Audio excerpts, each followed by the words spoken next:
Sethula ke bakithi uBishop uMakumu ungumyeni ungubaba ungumfundisi uyi-TV show host sihlale simbona ku-TV uke waba ne-reality show yakhe kanti futhi aphinde abe usomabhizinisi. Ngifuna ukuqala la mfundisi wami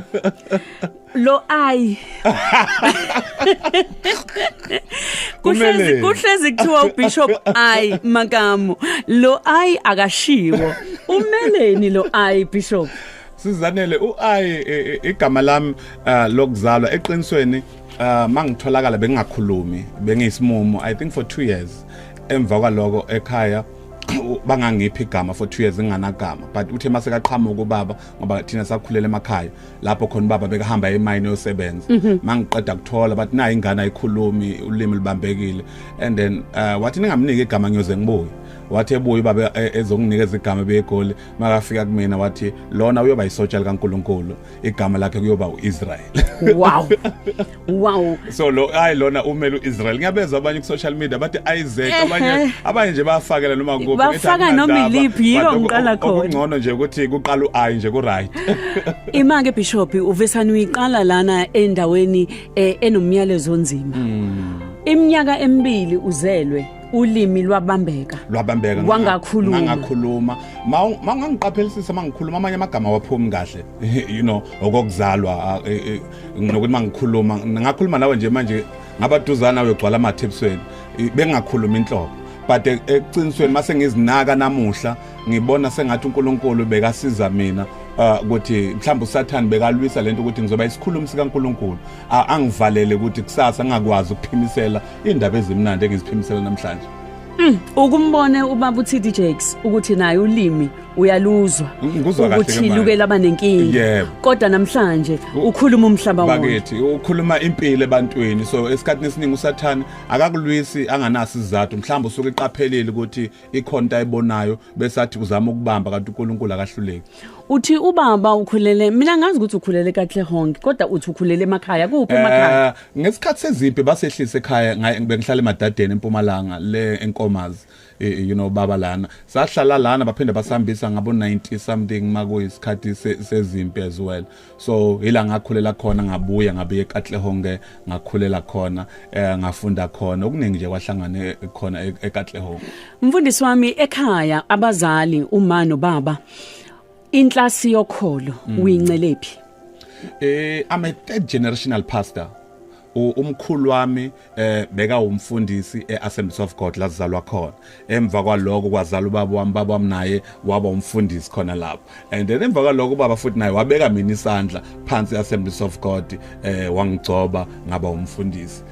so lento into asekhaya manje ngifuna ke indaba yethi iqale lapho uyiPK nje njoba ngibona pastor's kid ephelele futhi waba iPK wasuba umfundisi ama-PK amaningi ahlangabezana nezinselelo eziningi ama-PK kumuntu ongaze ekhaya pastor's kid umntwana kamfundisi ingane yomfundisi njengoba uyiPK tshela thina mawukhula ekhaya usho ukuthi le nto ibiveli khona nje ukuthi ngizoba umfundisi noma mhlambe khona ikhasi la ukuthi khona yabona ke le angithi abange inhlobo Sizanele bengayifuni into obufundisi futhi mawukhumbula ukuthi uzalelwe ekhaya umkhulu wami washona ehola u300 ebandleni lakithi baba ongizalayo ushone 2016 bekahola 1500 ngenyanga so ngakhula nje ngisho ukuthi ngizoba udokotela angikwazi ukuthi ngiphile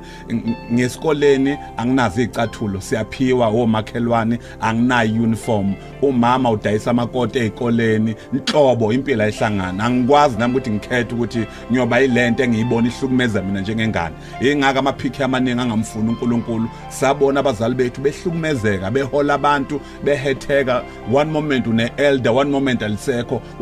asalu baba mulimela akasikhulumisa endlini ukukwatiswa ukuthi baba mazibuka uhambile enkonzweni so into asenkonzweni ilimaza thina one moment sekuza iconference bazolala la endlini siyayehliswa sidlaliswa emabathroom ngoba kugcwala amakamera onke akekho umntwana ongathi mina ngifuna ukuba umfundisi ubona incindezi akhulele kuyona ngazitshela ukuthi ngizoba udokotela ngahamba ngayobhalisa eMedunsa awu ngahlulwa ama marks ngabhalisa ngaqeda ePretoria mangithi ama-marks wangahlangana bangitshela ukuthi hayi akekho udokotela ongafunda ngama-marks amabi kangaka ngabuyele emuva sengidumele so somehow ufaila somewhere kuze uNkulunkulu akuchanele kulento ayifunayo. Mfundisi wami sibonga ama-marks. Awuyazi siyabonga sibonga ama-marks Nkosi yami afeyile ama-marks. Sibonga ama-marks bakithi nakuba siyayibona inceke namhlanje. Ukhuluma indaba enkulu ngenze ngamasibomu ngiqalise lapha ekubeni PK ngoba bengifuna uyikhulume le yokuthi ngelinye ilanga makunama conference kuyagcwala ekhaya ubaba uthatha wonke umuntu ohluphekile bazolala ekhaya nina umbhede wakho uyehla wena nokudla makushodile inini engenidle enabantwana bala ekhaya bona amabhontshisi sidle ebusuku ngiyazi yonke lonto ihlele kumina engqondweni engilwele ukuthi ngingayenzi enganeni zami ngoba leyo nto yangikhosa mina ngazonda lento okuhamba noNkulunkulu ebazaleni bami. Wenze njani ngaleso sikhathi wena uye enkonzweni zonke izinsuku uyakuthanda ukuye esontweni noma ubuye ugoloze kancane ngoba njengoba usho nje ukuthi ubona ubaba ehlukumezeka kodwa ebe yinceke kaNkulunkulu? Ubaba wami ongizalayo sizanele beka umfundisi kanti futhi bekashaya bangeke ulove isonto lakhe thina bongayi ngokuthanda lokushaya phela thina sakhule abuse ingakabi khona ngithi abuse yanamhlanje faka nje isibhaxo uyingane ekhaya kwangempela so bekuwumuntu nje othi vela phakamisa isandla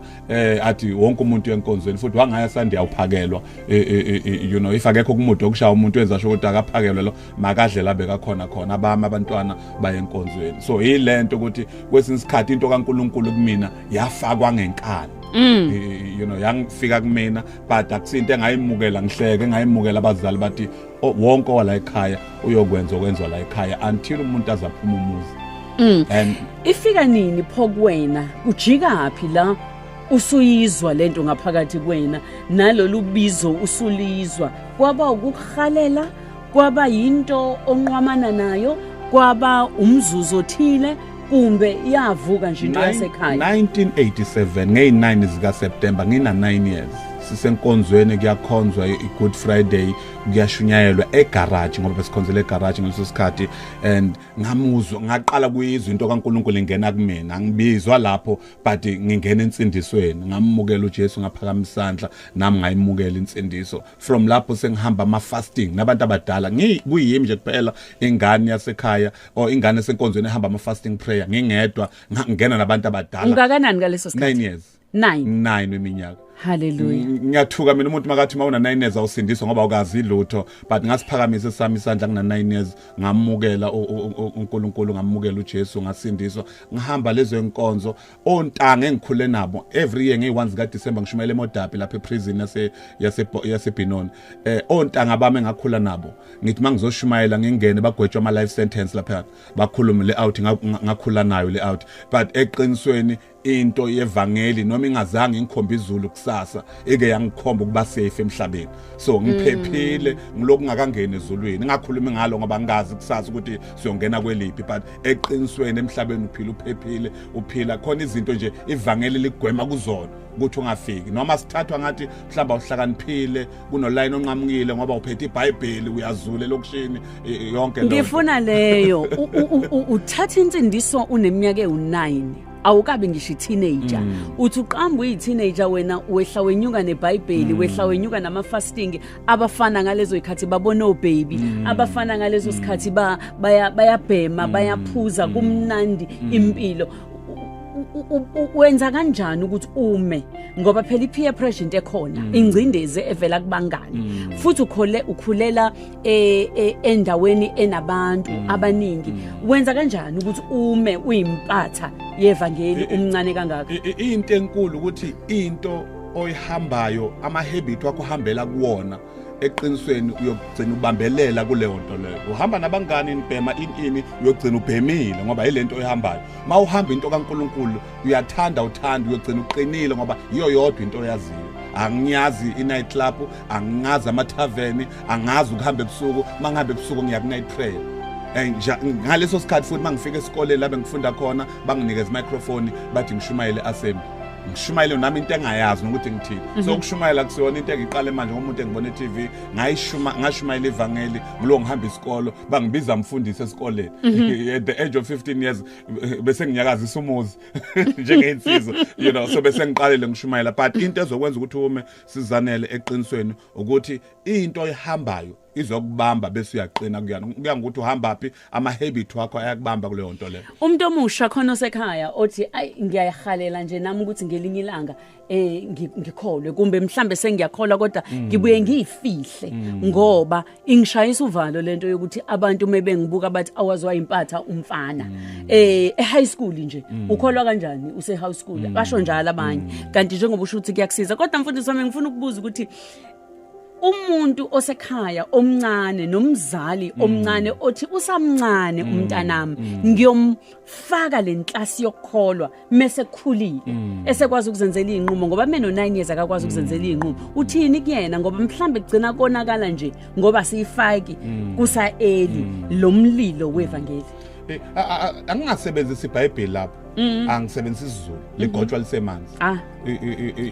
the moment uthi wena usalinda ukuthi abenjani ungakhohlwa esemanzi khona into emgobayo so kubalekile ukuthi wena ufake yakho nawe la sasemncane khona ukuzazi umkhulu wami wafaka ubaba wami kulento ubaba wami ufake mina kulento ngine challenge manje ukuthi lento kaNkulunkulu kumele ngihlisele ingane zami angikwazi ukuhluleka 2 generation before me abahluleka ngungiphu Jesu ngihlulwa njani ukuthi ngifake ingane nami mangiqeda ngaphambi ukuthi ngidecide ukuthi sengiyalala ngiyaphumula ngiyashona kumele ngitshele yami ingane ukuthi lento engikunikeze yona ngayinika abantu abathathu ngowesithathu kuyona wesine wena ungayibuyisi ibaton give it to the next generation sithi singasekho thina abakini but into kaNkulunkulu igijima egazini likaMagama. Uyazi uthini mfundisi wami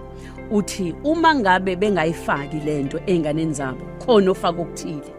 i-social media iyakhuluma i-TV iyakhuluma abangani bayakhuluma ababi kwesinye isikhathi uma ngabe umzali engakhuluma ngikuzwa kahle mfundisi wami 23 minutes past 11 o'clock ukhozi olumaphiko lolu ulalela uhlelo eshilo nozanele Mbokazi ngalesi sikhathi njalo ngo10 kuya kuya ku11 sisuke sesithi uhambo noNkulunkulu namhlanje sihlele noBishop uMakumu kanti mangabe ukuthi ufisa kuba ingxenye yohlelo lethu ngena ke nawe sithumelele ivoice note yakho kumbe imessage ku Facebook ukhozi FM kumbe kuzanele Mbokazi ku Facebook kumbe ku Instagram @Mbokazi Zanele WhatsApp 071 613 667 voice note 071 613 667 sizobathatha nje abambalwa ukuze sizwe ukuthi bathini uma ngabe sisabahlela ngoba sisabahlela ke mfundisi wami asiqhubeke manje laqala wangena ubizo ke lokuthi uba umfundisi lufika nini? It was 2005 uma ngiqala ngibeka izandla enkonzweni ngenxa ukuthi sebangibonile ukuthi ngihamba indawo ngishumayela ivangeli kwaba nento nje futhi ukuthi mangifikile endaweni ngiba negazi elihle kule vangeli ngithandwa abantu noma kuphi mangithi ngendaweni enjena abantu baqhamuke noma ngiqeda ukushumayela la ngishumayela khona but man lo baba uyazwakala makashumayela ikhona leyo nto ebantwini ukuthi makushumayela yena ngathi yezwe ukuthi kuthiwani so ngalezo sikhathi kanti ngiyagcugcuzeleka ngiyakhuthala angiwathathi kancane ama-feedback engiwatholayo anytime because yiwo la wangikhuthazayo. Wangena waba umfundisi laqala ibandla yini igama lebandla? Endless Hope Bible Church ithembele ngaphela ikuphi? ise Katlehong sikhona naseThekwini sikhona naseMpumalanga sikhona zonke nje indawo eziningi siyatholakala nje yini sikhemanga zonke indawo yini oyenzayo ehlukile enkonzweni osuyiphethe uNkulunkulu akuthembe ngayo ehlukile kunaloko kwakwenziwa ubaba naloko kwakwenziwa umkhulu esaphethe ibandla. Into engayiqaphela engeza nayo mina kakhulu ukukhulekela abantu abantu bayaphila ngezwi but kunento eyibelieve yabantu ukuthi uyazi nanga umuntu mangangibeka izandla angikhulekele impilo yami ngashintsha so ngithema ngiqala ngingakholelwa nje ukukhulekela nabantu as much as my primary assignment ukushumayela but ekugcineni ngagcina ngibeka abantu izandla ngibona uNkulunkulu enza imihlola ngakhuphula nje ifaith abantu basekhaya ngoba ekhaya vele besikole ukuthi umuntu ushintshwa intshumayelo uyayazi futhi into ethu amakholwa mawusonto ezayoni uthi izayoni ingcono ukudla abazalwane mawusonto kubazalwane singcono ukudla ini but kwaba nento kimi ukuthi yazini ukuze wenze kahle into kaNkulunkulu ukuze ungabi iassemblies nawe yenza into uNkulunkulu ayedayo kuwena njengoba uza ngakholwa ukuthi every Sunday angiphumi mina enkonzweni ngabeka ngamuntu isandla bayangazi noma sengiqeda ukushumayela ngithi abafuna ukubeka izandla bafoli line ngiyohlala lapho the next 30 minutes the next 1 hour laying hands on everyone ofikile waqhamuka uhloniphile waqhamuka uhloniphile uhlanganaphi naye umtholaphi ngoba mangizwa basike bebunda bathi ngathi wawudriver ndawandawana thizeni ngihambisa umngani kubo elokishini laseKatlong okuthiwa kusemnisi ngisemarobotini asemnisi ngithena left ngihambisa a friend ngithi ngizomdropa mangithi bantu benkosi ngeze isithunya sinyakaza umbonaphi emgaqweni ngimbona nje uhamba ngenyawo ingane encane eqeda ukubhala matric you know ngagcina ngimisa imoto into engavamile nje futhi ngaleso sikhathi angisena umfundisi nje ngumfana senkonzweni and ngafika ngambingelela ngathi kuyena ngizophinda ngicela ukubona kusasa unkosikazi wami wavuma uhloniphile wavuma uma evuma njalo angibanga nankinga ngabuya kusasa but angaze ngihethe ngalendlela engihetheke ngayo exactly sibeka appointment ka 3 o'clock ngo 3 o'clock mangifika kwanethi imvula nama ice ebuya kaSathane kwashaya imvula bantu benkosi umuntu wangaphuma endlini and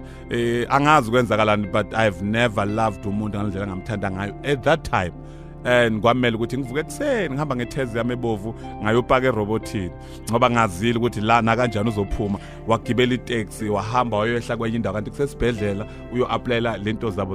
zokuba yinurse ngafike ngapaka lapha maqeda ukwehla ngacima imoto ngamkhapha esibhedlela ngathi hayi bengilongilandela itaxi oyigibelile so i-relationship yami naye kube uhambo oluhle kakhulu lapho khona I just saw her ngamthanda and ngazibika ingane yabantu yangithanda umfundisi uthini kuma singles aseyinkonzweni zethu azukuthi file ngivuke ngiye kwi-conference yasenkonzweni kumbe nje ngiye esontweni kuphela ukuze ngithole umaqondana yila ngizomthola khona wena nangumbamba erobotini futhi angikhulume nje ngoba phela ngithi angifuni ukuthi ngilahlekisa abantu at that time bengumuntu omusha you know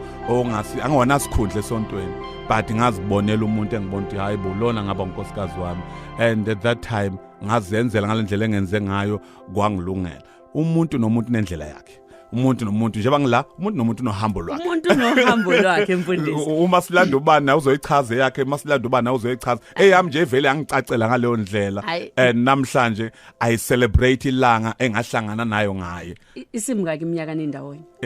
sashada ngo2005 and namhlanje I think it's about 18 years nindawonye sisonke nangu bakhona manje ontsumi bakhona ontokozo sitshele ngabantwana abantwana bethu bayi4 isathi sishada ngo2005 ngoDisemba nge10 and sabuswa ingane oqala uNtwanano first born yethu very talented udlala igitar enkonzweni salandela sabuswa uNtokozo intombazane kwalandela uNtsumi kwagcina okugcina uNhlavutelo igama elithi Nhlavutelo lesishangane elisho ukuthi revelation isambulo yeah uyafisa kube khona mhlawumbe yoba naye umfundisi kulabantwana more than ukufisa uyoba khona I will work hard ukuthi abe khona ngiyayithanda ke angilweli nje kuphela ukuthi babangalandela ama career wabo ngoba into kaNkuluNkulu ayidingi ukuthi njalo ube full time ngaba umuntu kaNkuluNkulu uloko ne career yakho but uqhubeke wenze kwamina ngi full time but at the same time kunezinto ezimbalwa engizenzayo Ngizwa kahle mfundisi wami bayangena abalaleli bethu basithumelela imiyalezo basithumelela ama message bethanda ukuthi kube khona izinto esikubuza zona nangu ke uzamafuze khuzwayo uthi saze sabusiseka ngokuba nomfundisi ohleleni esimthandayo ngicela ukubuza njengoba ewumfundisi ngabe khona ezinganeni zakhe ozongena ebufundisini usemzumbe lo nangu ulungi Ntombe ngashodi baba ayi makamu ngiyakhumbula mina ngicela ibuye indawo yokukhonzela eDavidton angisaye esontweni ngenxa yokuthi ayikho indawo yokuhlanganyela nangu samekulisiwe emshengu uthi siyabonga kukhozi ngokuvumela uBishop Makamu wethu esikade samgcina savele savuseleleka Nkosi yami uNkulunkulu akaqhubeka amupha amandla uakhuleke usiphelele uthi ave ikhuluma into ephilisayo lo baba nginenqwaba yama video akhe abalaleli bakho uyabezwa ukuthi bathini bakhuluma kahle bathi bayakhuthazeka abalaleli bakho bathi uyabakhuthaza kakhulu ukhuluma into ephilisayo Umfundisi ngeke ngabona ke ebandleni njengoba kade ngibuza ukuthi yiziphi izinto mhlambe eziyinselelo njengomfundisi onikeni izibone ukuthi uyazi lento yobufundisi ngangena kuyona ngoba uNkulunkulu engibiza engithuma kodwa ngangazi ukuthi kanti khona izinto ezinjena obuye ngihlangane nazo ikuphi la kuye kusinde khona ngoba iyahalisa lento abantu abasha abancane abaningi bayakuthanda nje kuba umfundisi ngoba babona uphathela iBhayibheli bese kube yesibili indaba yokuthi abantu bacabanga ukuthi umnikelo isimangaliso nami ngiyafisa ukuthi ngelinye ilanga ngihlonishe njengoba Makamu ngiyafisa ukuthi ngelinye ilanga ngithola umnikelo ngelinye ilanga ngihlonishe mangingena emcimbini ngihlaliswe phambili kusho ukuthini kuba umfundisi eqinisweni futhi if ngaqala ngayomnikelo kuba ngizange ngiqala amabhizinisi kube bekunemali enkonzweni ingeze ngiqala amabhizinisi ngibonile ukuthi ingane zami ziyoxoshwa ezikoleni zaxoshwa ingane zami esikoleni engakufihleli sizanele ngiloko nguthola umnikelo you know zaxoshwa ingane zakhishwa esikoleni ingane ngihluleka nokuyitshela ukuthi kungani namhlanje ngingayisi ngoba ngikwazi ukukhokha esikoleni so ngalenga ucabanga ukuthi enkonzweni kunomnikelo lapho ubusisa inqwaba yabantu baphila ababusisekayo abaphila yabanye bathakazela ukuthi bathola imisebenzi kumbe amabhizinisi abaphumelele kodwa wena ziyaxoshwa nguJesu ngaleso sikhathi ngikhuthaza abantu kanti nami ngisesiphambanweni ngithi kulona ngizobe nginawe eparadise but mina ngiyazazi nami ngisesogweni ngifana naye at that moment kaningi ingane zami zijikisa abantu babona akakhokhile and ngizithatha ingane zami ngiye ngiyonegotiate but no kuzofuneka imali uzikhethela ukuthi ungayisingane kuma public school wazetha ku private so ngizama ukuchaza ukuthi umuntu angalinga gijime ngaleyo mentality number 2 enkonzweni sizanele kwawena njengomholi yokwazi ukuthi akuna filing system yabazalwane umuntu wafika sizanele wathi uzokhonza nami sengiyamthanda ngimfaka enhlizweni into engifuna ukukutshela yona abantu abekho loyal umuntu futhi lamasonto namhlanje abazalwane banamhlanje abekho loyal ukhonza nawe namhlanje kusasa ukhonza nomunye kusasa ukhonza nomunye abantu bayashiyana I was heartbroken ukuthi kwangena abantu ngisho ukuthi uNkulunkulu ngiphakamisile one moment the very same people and ukhumbula ukuthi mabafika futhi yilabo aba financially stable to finance ne vision uzubona no uNkulunkulu sekanami manje because I've got these financiers abazokwenza ukuthi umbono ukwazi uphakama ahamba umuntu ngathi uyadlala hamba umuntu ngathi uzobuya kanti umuntu uhambile permanent uzithola ku position ukuthi kumele uncenga umuntu ukuthi ubuye enkonzweni I'm saying these words to say to people ukuthi uboyiqaphela ukuthi mawuza ufana nodokotela udokotela eofisini lakhe une filing cabinet mawufika uthi une cancer uyafile mawufika uthi une TB uyafile but thina sifile wonke umuntu ofika isimbeka enhlizweni mhlazana ephuma enkonzweni kuphuka inhliziyo yakho njengomholi phuka inhliziyo yakho njengomfundisi so yizo izinto engiqaphelele kuzona ukuthi abantu abazinaka ukuthi akusinjengoba bebona akusukuthwalela iBhayibheli yepulpit akusikona ukuthi mhlambe umelwe emotweni mawufika bathi ulindwe ngama bodyguard inhlobo leyo nto leyo ayikusizi ngalutho you deal with real issues njengomuntu Mfundisi wami onendlebe uyezwa ekhaya uhambo lwangempela lolu ezikabhoqo lezi ukuthi kwenzekani ezinkonzweni ukuze abantu balazi iqiniso njengoba linjalo ake sithathe nababalaleli bethu abayifew. Ngiyabingelela okhosini mamzanele nomfundisi ukhuluma noLinda wakwaLamula. Ngicela ukubuza nje ma ukuthi ngabe umfundisi njengomuntu oyipublic figure umuntu oyisibonelo kubantu mhlambe mayehlangabezana nezilingo kukhona izinto ezifisa umuyisa endleleni ukwenza kanjani ukuthi aqhubeke simbona eba namandla kakhulu kunakuqala. Sawubona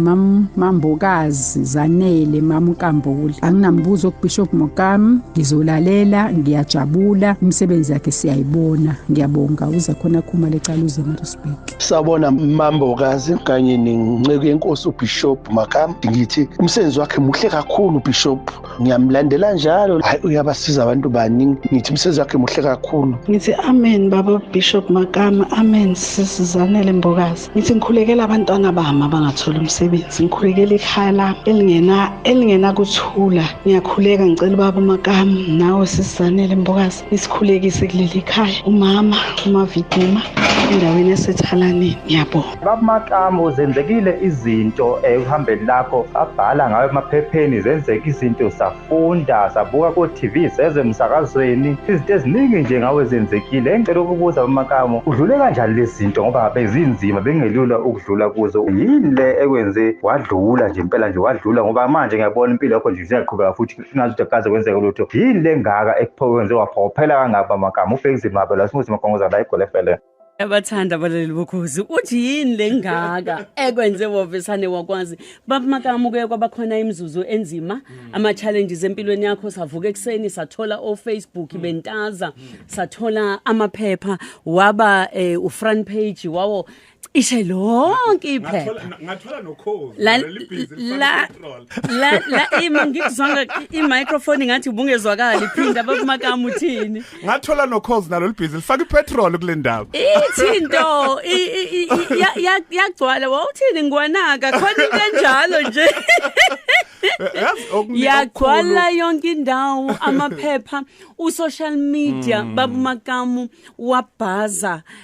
kwangena abantu abawo 100,000 ngosuku uthi uyavuka ekseni uthola ukuthi kwi-page lakho kunama comment awu 300,000 ngaze ngayivala ngizokutshela kodwa ukuthi wenzani ngaleso sikhathi kodwa ke qala usitshele Baba Mokamu wenze njani njengeleader njengomholi uma ufikelwa isimo esinjalo sokuthi uhlaselekile kungenzeka ukuthi kube ubuthakathaka kuwena qobo ngenzeka ukuthi amanga abantu ngenzeka noma ngisho ngabe kuthiwa ikuphi kodwa okusalayo uhlaselekile njengomholi izwe liyababaza ukuthi hawu wasiphoxa nangumholi abanye bayahleka bayajabula abanye bayakuvikela abanye baphatheke kabi abanye baphoxekile njengomholi usuke wenze njani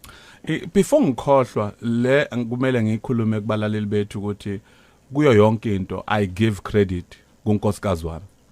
ukuwela kulesa simo without that woman by now kuba nginankosikazi by now kuba nginamuzi by now kuba nginabandla irestoration yami yeza ngoba uNkulunkulu wanginikeza insika lapho khona sengihlekwa wonke umuntu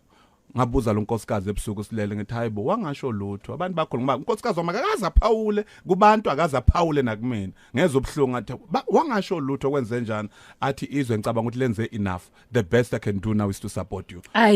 if bona bakuravaze kangaka ngcono mina ngime nawe kuba bazange bakuravase bozoravazwa yimina so kungcono ngikusekele ngime nawe wama nami umntana abantu i-victory yami kuyo yonke sengathi ngayikhuluma noma ubani ukunqoba kwakho kupartner yakho ngoba abantu at that time asikhuluma iqiniso nje le attack bengikuyona benga attack mina be attack unkosikazi wami at the same time ngoba umuntu bengemziswe ubhlungu bekunkosikazi wami out of sonke leso story so but at the end of the day my wife was there for me wangixhasa wangisupporta wama nami sengathi angenze lutho kwaba ukunqoba kwami ngaleso sikhathi into enzima kakhulu kumgcojo kaNkuluNkulu ukuthi kube nento ethi uhlukumeza umuntu bese kuba nento engathi yocansi into enzima kakhulu leyo njengoba usho nje ukuthi unkosikazi wakho wama nawe singofakazi sabona sonke udlula kanjani ke mfundisi wami kule esikhathini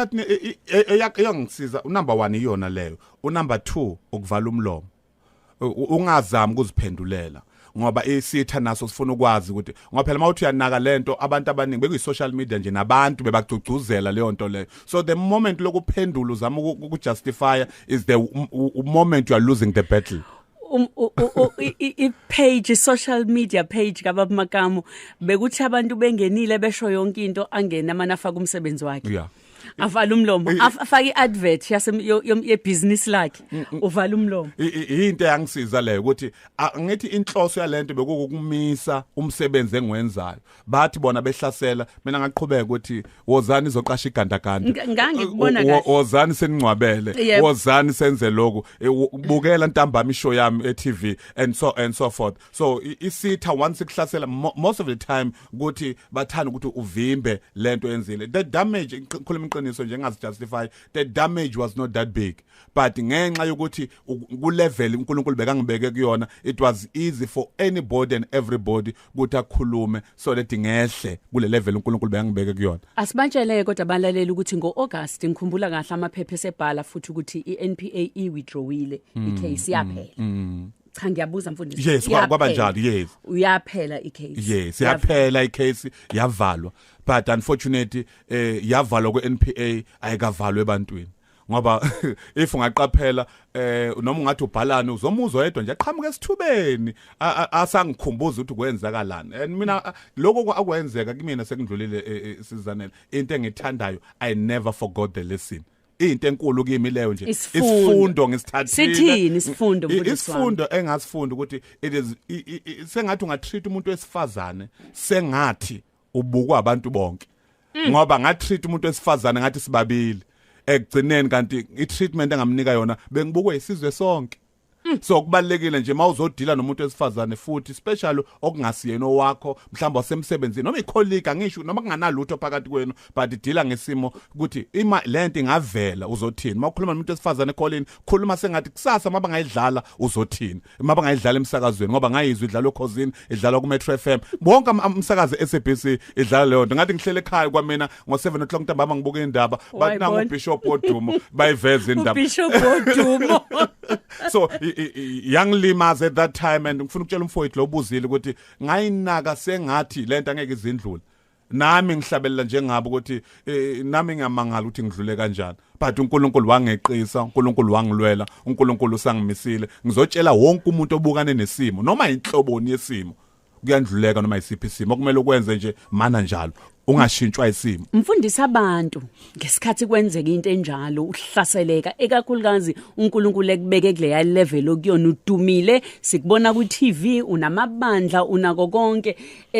abantu abayi nganxenye bengamanzi abanye abafowenu abanye odadewenu abanye ama colleagues abanye enkhonza nabo abanye bayabaleka abanye bayaxebuka abanye bayanyanya abanye bayababaza wenze njani udila kanjani nabantu ngoba phela kufanele ibuye impilo niqhubeke nempilo lesa simo sangifundisa okuningi ngangako ngithi mina ngibonga isifundo ngalesi sikhathi ngabona Nicodemus labe banyonyomba beze kumina ebusuku qina ndoda izondlula khona la bebangisupporta in public abanye bathi hayi angikwazi ukuza in public ngoba ibrand yami izolimala you know ngabona umzalwane ongizalayo spiritually ubabugumbi wafika ngazoqamela isifubeni sakhe ngakhathatha ngakhala inyembezi ngezubhlungu ukuthi angikwazi ukuphoxa umuntu omkhulu kangaka ongisize ukuthi ngifike kule level engifike kuyona ngasizwa ubabugumbi owafika ngiqala ibandla wama nami ngamtshela ukuthi nginephupho ngizibona ngihamba eSouth Africa ngigcwalisa uMbombela Stadium uMoses Mapida Stadium ngishumayela ivangeli wathi wakhuluma igama lesizulu wathi akunankinga ethi ngikuncengise kancane ngibone ukuthi sofika lapho wama nami umuntu omdala naku sengizomletha ehlazweni lami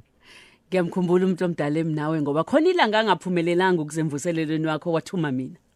kunjani ngiyakhumbula angana ukuthi kwakumuphi lo nyaka ngikhumbula kahle kulo nyaka lo bengembezile wafika ave wasibusisa ngalelo langa ngikhumbula kahle ukuthi mhlawumbe iminyaka ewu13 edlule go shumayela ngalosifazana ukuthi all is well waliphilisa ibandla kakhulu mfundisi wami wadlula ke kulezi zinto wama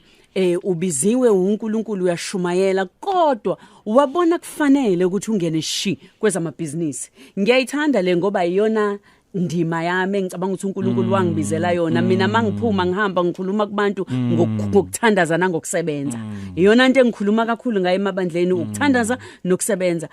wangena shi emabhizinisini sabuka kancane waqala engathi uyangcwaba hayi lakhula ladlondloba libhizinisi sabona sekukhona nogandaganda sabona sekukhona neplant hire nokunye okuningi wenzani kumabhizinisi kungani futhi wenza amabhizinisi ube umfundisi asikhumbule sizanele ukuthi into kaNkuluNkulu yathatha isikhathi sami esiningi ngiyazazi iphiwo zonke enginazo but mayithatha isikhathi sami esiningi bekutholakala ngiseyimvuselweni ekseni ntambama ebusuku weekend ama night prayer but ngazi kahle mina I'm a qualified production manager ngibiye esikoleni unkosikazi wami uyi qualified midwife uyi nurse enkulu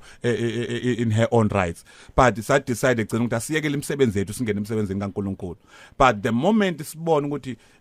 sengathi kunabantu ababili abathathu abahlanu besincike ngabo ngoba yibo bebasupport umsebenzi kaNkuluNkulu kusho abantu ababazalwane ababazalwane abebenikela kakhulu besupport umsebenzi kaNkuluNkulu that's true and kwenzeka ukuthi emva kwalomsindo wami abantu abaningi bangishiya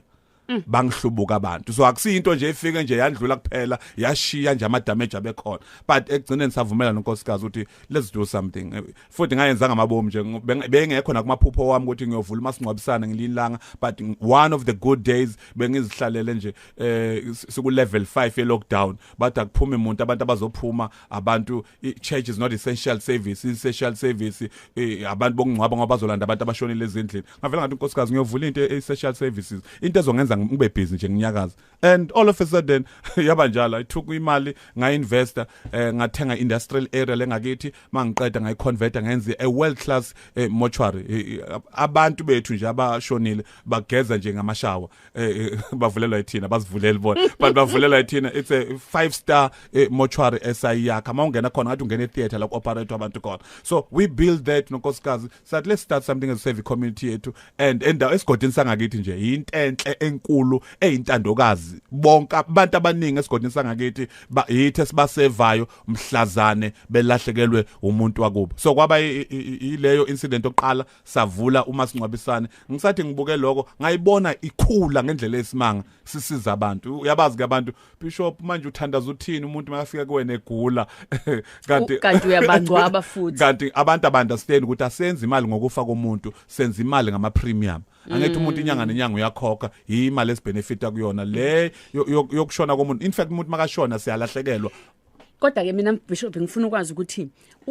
ukwenza ibusiness nokukhola khona abantu abazi ukuthi asifanele sicebe ngoba thina siyakhola